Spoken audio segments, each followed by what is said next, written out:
To Pakistan now, where a question has gone viral. A question. Who is the country's real Prime Minister? Is it Shehbaz Sharif or is it his elder brother Nawaz Sharif? And this question is significant because for the past 1 month, every major political decision in Pakistan is being taken by Nawaz Sharif, the country's former Prime Minister, also the Supremo of Pakistan Muslim League Nawaz, PML-N. It seems he's the one running the government, the one drafting policies sitting in London. PML-N leaders are making a beeline for London. Political consultations are being held in London. Even political appointments are being made in London. So we must ask, is London Pakistan's new political capital? Look at the recent developments. On the 22nd of April, Bilawal Bhutto Zardari went to London. He met Nawaz Sharif at his residence. 6 days later, Bilawal was appointed Pakistan's foreign minister. A week later, this report emerged. It said that Ishaq Dar, a close aide of Nawaz Sharif, who's also present in London, had advised the government to go to the IMF. He asked the government to renegotiate a bailout package with the IMF. What happens next?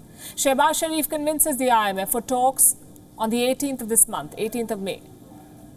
Another week passes, and the entire PML-N leadership is summoned to London. By whom? Who else but Nawaz Sharif? What for? For a big decision, we are told. What big decision? No one knows as of today.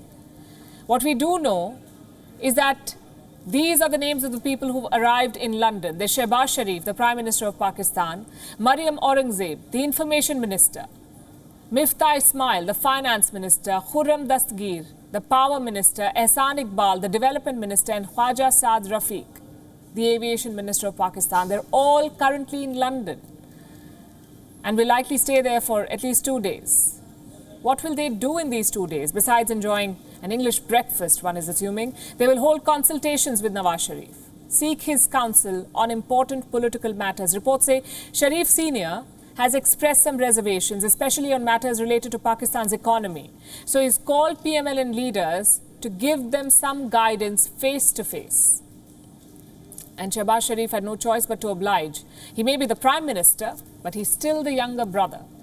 And in Pakistani society, it's always the eldest male in the family who takes all the important decisions. He's the alpha. The rest are subordinates, no matter their position or status. Also, this is, after all, Nawaz Sharif's party.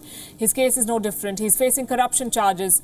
His sentence is pending. He's out on bail, yet he is the one calling the shots. He's the one running the government of Pakistan. And we thought Imran Khan's party was a cult. Speaking of which, where is Imran Khan? What is he up to? He's doing what he does best, holding jalsas, rallies, rallying his followers, building support for snap elections.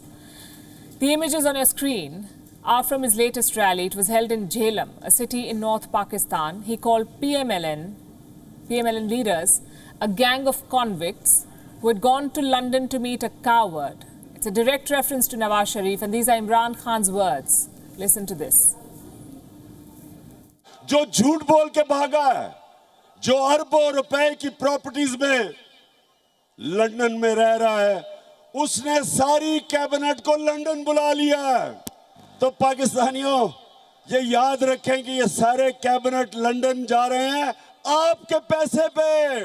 ये अपने पैसे नहीं खर्च करेंगे, ये आपके पैसे पे जा रहे हैं।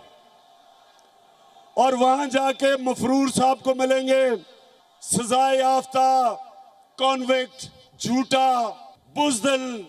हमेशा जब भी कोई मसला मुल्क से बाहर भाग जाता है, उससे जाके इंस्ट्रक्शंस लेंगे। ये है इस मुल्क की तौहीन। They're traveling on state expenses, on people's money, he says. And he has a point.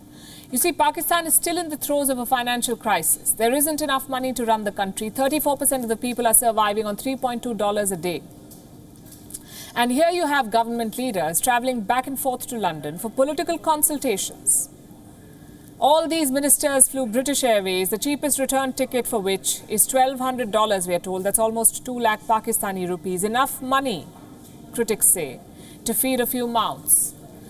So a month since Pakistan got a new government, this is what we have. Another puppet prime minister with his brother calling the shots, a new political capital in London, and a former leader crying foul.